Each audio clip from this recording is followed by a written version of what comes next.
Going back 400 years, the apothecaries, who were the providers of all medicines, really sourced all their medicines from plants, and they developed their own gardens in order to grow those plants.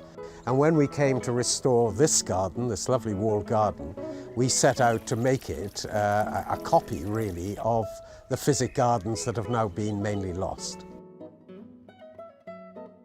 The physic garden is laid out in beds which are for the different parts of the body, the liver, the stomach, the head, the eyes, and so on, so that the plants in those beds would be used for those parts of the body.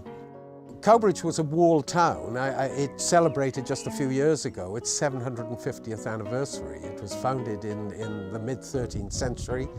There are very few of these sort of towns in Wales. For many years, unfortunately, the town wall was not valued and appreciated, and many of them were just swept away or used almost as a quarry for building garden walls and so on. I think now people have learned to appreciate exactly what a gem, what remains of the town walls are, and volunteers are working very hard on restoring the town walls.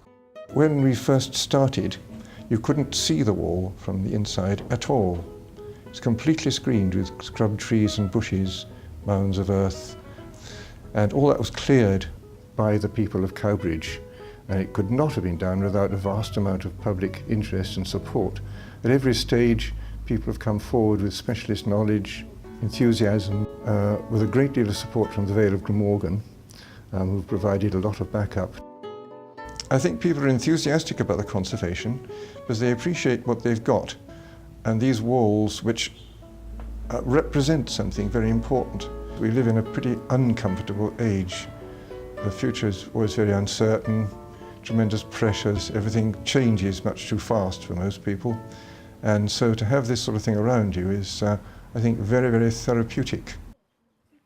We're very fortunate because this walled garden is right in the centre of Cowbridge. We're only a few hundred yards from the main high street here. And it's, as you can see, it's an oasis of calm. And people who work in Cowbridge, people who are passing through, people who are visiting, can come here and just relax and enjoy it, and enjoy the garden. They don't have to know a lot about plants, but if they do, they will get much more out of the garden.